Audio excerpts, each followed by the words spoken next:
اصل ایشو ہے فلسطین کا جو شروع ہونے والا ہے. بھٹی دہکے گی وہاں.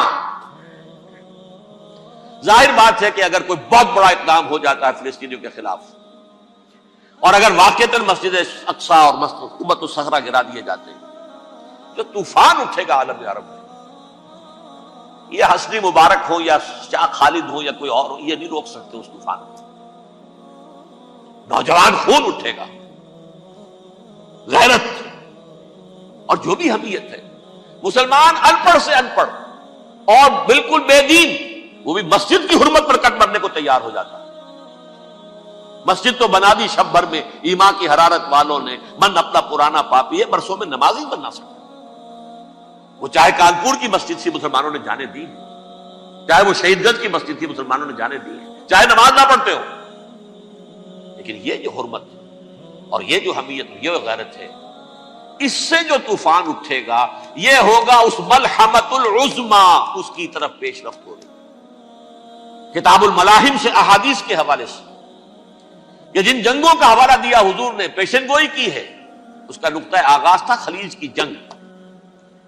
صدام حسین نے اسے کہا تھا یہ مدر آف وارز ہے، ام المحارب، یہ ایک جنگ نہیں ہے. اس کا نقشہ بھی حدیث میں موجود ہے، پیشن گوئی موجود تھی، اس وقت بھی ہم نے شائع کی تھی. لیکن اس میں جو جنگ اب ہونے والی وہ الملحمۃ العظما. ملحمہ کسے کہتے ہیں؟ لحم گوشت کو کہتے ہیں، اور قصائی کی دکان کو عربی میں ملحم کہتے ہیں، جہاں گوشت کے ٹکڑے کیے جاتے ہیں. آج کل مشینوں سے ہوتے ہیں، اب جو ہے وہ ہاتھ سے چھریوں سے نہیں ہوتے، لیکن ٹکڑے ہو رہے ہوتے ہیں، جسموں کے چیتھڑے اڑ رہے ہوتے. ملحمہ یہی لفظ استعمال کیا تھا حضرت سعد ابن عبادہ نے رضی اللہ تعالی عنہ یوم فتح مکہ. ان کے دل میں تھا کہ اب ہم انتقام لیں گے ان عربوں سے، ان قریش سے.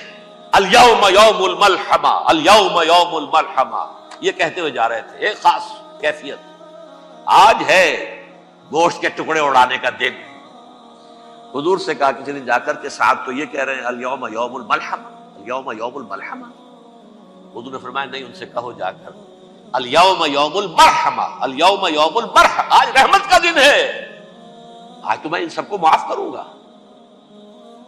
لا تثریب علیکم اليوم، میں تم سے وہی بات کہہ رہا ہوں جو میرے بھائی یوسف نے کہی تھی اپنے بھائیوں سے، اذهبوا فانتم الطلقاء، جاؤ تم سب کے سب آزاد.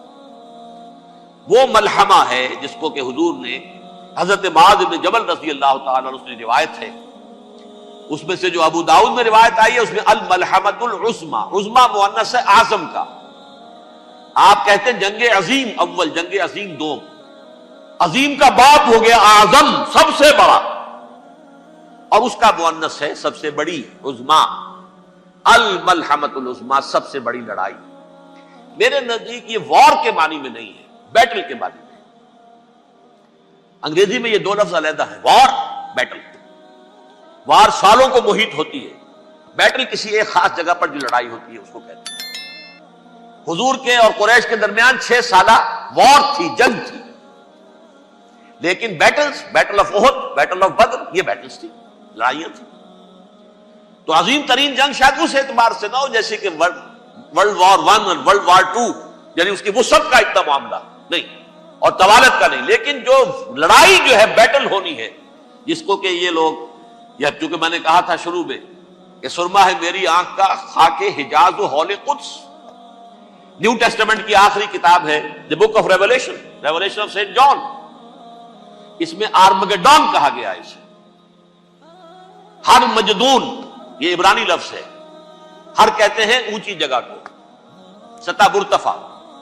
مجدون میگیڈو، میگیڈو ایک وادی ہے، مرتفع، وادی مرتفع.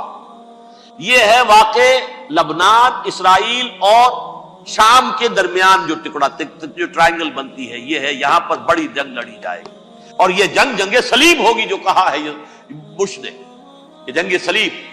سیکنڈ ملینیم شروع ہوئی تھی تو پہلی صلیبی جنگ ہوئی تھی، تھرڈ ملینیم شروع ہوا ہے، یہ سیکنڈ صلیبی جنگ ہے، یہ کروسیڈ.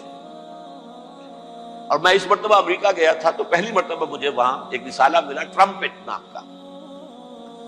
یہ امریکہ کے جو بہت ایکسٹریمسٹ قسم کے پروٹیسٹنٹس ہیں، یہ ان کا رسالہ ہے. اور ان کے بارے میں اب کہا جا رہا ہے وہ کرسچین زائنسٹ ہیں. آپ شاید پہلی مرتبہ یہ لفظ سن رہے ہو. زائنسٹ تو ہم سمجھتے ہیں یہودیوں کو، کرسچین زائنسٹ وہ ہیں جو ہیں تو عیسائی پروٹیسٹنٹس ہیں، لیکن اسرائیل کے وہ حمایتی یہودیوں سے بڑھ کر ہیں. یہ میری کسی پہلی تقریر میں شاید بہت سے حضرات کو یاد آ جائے، میں نے کہا تھا 4 سال پہلے ہمارا تنظیم اسلامی کا ایک کنونشن ہوا تھا ہیوسٹن میں، امریکہ کا جنوبی علاقے کا شہر ہے. ایک سیشن اس میں ہم نے رکھا تھا انٹرفیتھ، ایک عیسائی کو بلایا تھا، ایک یہودی بہت بڑا وہاں کا عالم ہے اس کو بلایا تھا. اس یہودی عالم نے ڈاکٹر وشوگراٹ، جو وہاں کی یونیورسٹی میں پروفیسر ایمیریٹس ہے، اس نے کہا تھا کہ یہ اسرائیل کو تو سپورٹ کر رہے ہیں عیسائی، ہم تو نہیں کر رہے. جو پریکٹسنگ یہودی ہیں وہ زیادہ اسرائیل کے حق میں نہیں تھے، یہ تو سن 67 کے بعد انہوں نے اسرائیل کو تسلیم کیا ہے. وہ تو منتظر تھے کہ ہمارا مسیحا آئے گا تو اس کی قیادت میں جنگ کریں گے، جیسے شیعہ منتظر تھے کہ مہدی موعود آئیں گے تو پھر ہم کچھ کریں گے. وہ امام خمینی نے کہا بھائی جب وہ آئیں گے آ جائیں گے، لیکن ہم کچھ راستہ کے لیے. زائنسٹ نے آگے بڑھ کر ریاست قائم کر لی، اور جب یروشلم پر بھی پورا قبضہ کر لیا تب جو ہے در حقیقت مذہبی یہودی جو ہے پھر انہوں نے اپنایا ہے، اون کیا ہے، اور نئے سیٹلمنٹس جو بھی بنے ہیں وہاں پر اسرائیل میں اس میں اکثر و بیشتر مذہبی یہودی آیا، اور بروکلن کے علاقے سے سب سے بڑھ کر آئے ہیں، جو امریکہ میں نیو یارک کا ایک جنوبی علاقہ ہے، بہت بڑا یہودیوں کا بہت بڑا گڑھ ہے. نیو یارک کو جیو یارک بھی کہا جاتا ہے، وہ تو اصل میں مرکز جو ہے وہ تو یہودیوں کا. اس حوالے سے وہاں پر جو کرسچن زائنسٹ کہلاتے ہیں وہ اسرائیل کے یہودیوں سے بھی بڑھ کر کہیں سپورٹ کرتے. بہرحال اس دوسری صلیبی جنگ کا معاملہ جو میں کہہ رہا تھا، ٹرمپٹ نامی رسالہ، اس کا ایک مضمون ہے دی لاسٹ کروسیڈ. اب یہ آخری کروسیڈ ہے جو شروع ہونے والا ہے. میں تو حیران ہوں کس قدر کھل کے وہ باتیں کرتے ہیں. رومن کیتھولکس کو وہ کہتے ہیں کہ یہ شیطان ہے، یہ پوپ شیطان ہے، یہ یورپ کو اس نے جمع کیا ہے کرسچینٹی کی بنیاد پر، اور اس میں زیادہ تر کیتھولکس ہیں. آپ کو معلوم ہے برطانیہ بڑی مشکل سے شامل ہوا ان کے ساتھ، اس لیے کہ وہ پروٹیسٹنٹ کا سردار تھا، ابھی پوری طرح نہیں ہے.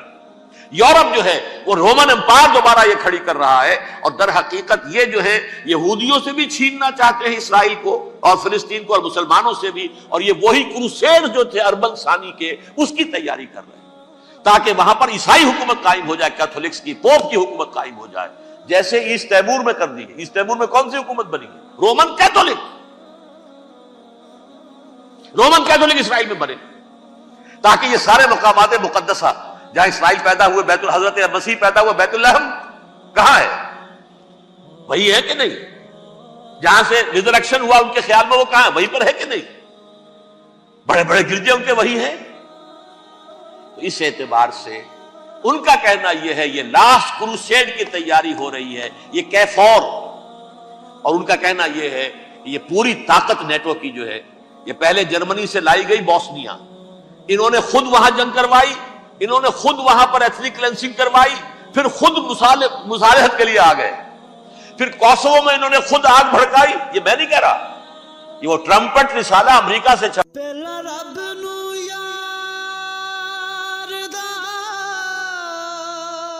شوق ہویا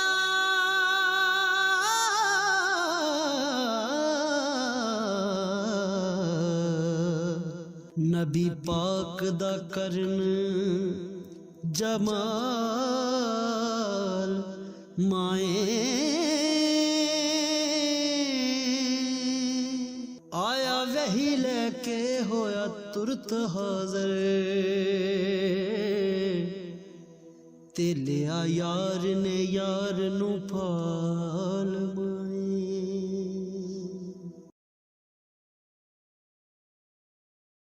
والا پروٹیسٹنٹس کا رسالہ ہے جو یہ کہہ رہا ہے. پھر انہوں نے کوسوو کے اندر کروایا، اور پھر وہ وہاں پر پیس فورس کی حیثیت سے آ گئے. اب وہ میسیڈونیا میں کروا رہے ہیں اور وہاں داخل ہو گئے ہیں. اگلا قدم ان کا سائپرس ہوگا، سائپرس میں ترکوں کو اور وہ گریکس کو لڑائیں گے اور وہاں آ جائیں گے، وہاں سے ایک چھلانگ لگائیں گے اور یہ فلسطین میں پہنچیں گے، اور یہ وہاں پر ایک رومن امپائر، اپنی پرانی رومن امپائر کی طرح کی رومن کیتھولک ریاست قائم کرنا چاہتے ہیں. تو وہاں امریکہ کے عیسائیوں میں بھی کوئی ایک طبقہ نہیں ہے، کیتھولکس بھی ہے، کیتھولکس زیادہ نہیں ہے ہمدرد، لیکن اب تابع ہو چکے ہیں۔ اسحاق ریبین نے جب یہ پیس ٹاک شروع ہوئی تھی، آپ کو یاد ہوگا شاید، کہ جب وہ آیا تھا واشنگٹن سے واپس فلسطین اسرائیل، تو پہلے روم میں رکا for an audience with the pope, اور پوپ کو اس نے ایک مرتبان سا پیش کیا تھا، حضرت سلیمان علیہ السلام کے زمانے کا مرتبان، اور کہا تھا دیکھیے 3000 برس تک ہم نے اس کی حفاظت کی ہے، اب یہ میں آپ کے حوالے کر رہا ہوں۔ اس کے بعد سے پوپ جو ہے بالکل رام ہو گیا، اور وہ عیسائیوں کے ساتھ اور یہودیوں کے ساتھ ان کا پورا فائدہ۔ اب پورا عیسائی ورلڈ جو ہے بعثت مجموعی یہودیوں کے شکنجے میں ہے۔ البتہ ان کے اندر بھی جھگڑے ہیں، جو وہاں پر وائٹ کرسچن ملیشیاز ہیں وہ ایکسٹریمسٹ ہیں کیتھولکس، ان کے نزدیک دشمن نمبر 1 یہودی، دشمن نمبر 2 مسلمان، دشمن نمبر 3 جو یورپ میں کالے ہیں، افرو امریکن، چاہے وہ عیسائی ہو گئے ہوں کوئی بھی ہو، یہ 3 دشمن ہیں جن سے انہوں نے کلینز کرنا ہے، صاف کرنا ہے ان کے خیال کے مطابق امریکہ کی سوسائٹی میں۔ اولاً یہود، پھر مسلمان، اور پھر یہ جو کالے ہیں۔ لیکن دوسری طرف پروٹیسٹنٹس کے اندر ایکسٹریمسٹ وہ ہیں جنہیں کہا جا رہا ہے یہ کرسچین زائنسٹ ہیں، یہ اسرائیل سے بڑھ کر سپورٹرز ہیں۔ بہرحال یہ اب جنگ ہوگی، اس کا نتیجہ کیا نکلے گا یہ تو اللہ ہی جانتا ہے۔ اب میں آخری بات کی طرف آ رہا ہوں۔ آخری نتیجہ تو جو بھی کچھ اپس اینڈ ڈاؤنز آئیں گے، تلک الایام نداولها بین الناس، آخری نتیجہ ڈراپ سین وہ یہ ہوگا کہ اللہ کے دین کا بول بالا ہوگا، اور پوری دنیا پر محمد کے لائے ہوئے دین صلی اللہ علیہ وسلم کی حکومت قائم ہوگی۔ وہ گویا قیامت کی تمہید ہوگی، اس کے بعد بس قیامت آئے گی، کیونکہ مقصد کائنات، تخلیق کائنات پورا ہو جائے گا۔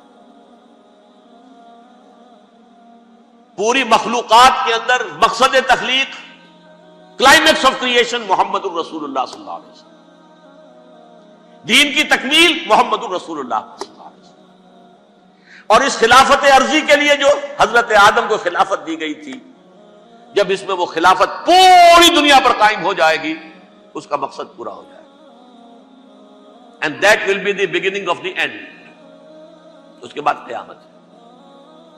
آخری نتیجہ تو یہ نکلنا ہے۔ اس سے پہلے سزائیں ہمیں بھی مل رہی ہیں، اور یہاں میں کانٹے کی بات جو چھوڑ گیا تھا اس کو بیان کر دوں۔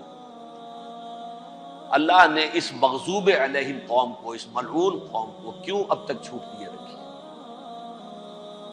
میں بتا چکا ہوں یہ بڑے عذاب کے مستحق ہو چکے تھے حضرت عیسیٰ علیہ السلام کے زمانے میں، چھوٹ دی ہے، ابھی تک ہے، بلکہ ایک مرتبہ ابھارا ہے، 1900 برس کے بعد ابھرے ہیں یہ۔ بالفور ڈیکلریشن 1917، سن 70 عیسوی کے بعد، تقریباً 1900 برس، 1850 برس تو ہے کم سے کم۔ پھر creation of Israel 1948، 1967 extension of Israel, یروشلم پر قبضہ۔ یہ سارا جو ہے کیوں ہے؟ اللہ تعالیٰ اس خیر امت محمد صلی اللہ علیہ وسلم، اس کے بہترین حصے کو سزا ان ملعونوں کے ہاتھوں دے رہا۔ کیوں؟ جو جرم انہوں نے کیا تھا وہی ہم نے کیا۔ انہوں نے اللہ کی کتاب کو پیٹھ کے پیچھے پھینکا، نبذ فریق من الذین اوتوا الکتاب کتاب اللہ وراء ظہورہم، ہم نے اپنی پیٹھوں کے پیچھے پھینکا کہ نہیں؟ کولونیل رول سے آزاد ہوئے، کہیں اسلامی قانون نافذ کیا، کہیں اسلامی نظام قائم کیا؟ تو جو جرم ان کا تھا وہی ہمارا، اور ہم خیر امت ہیں، اور ہمارے میں سے خیر ترین عرب ہیں، ان پر اللہ کا فضل، ان کی مادری زبان میں اللہ کی کتاب موجود ہے۔ پھر انہوں نے اللہ کے دین کو پیٹھ دکھائی۔ جو ملک آزاد ہوا کولونیل رول سے، یا اس نے قبلہ کر لیا اپنا ماسکو کی طرف، یا کر لیا واشنگٹن کی طرف۔ کسی نے مکے کو قبلہ بنایا،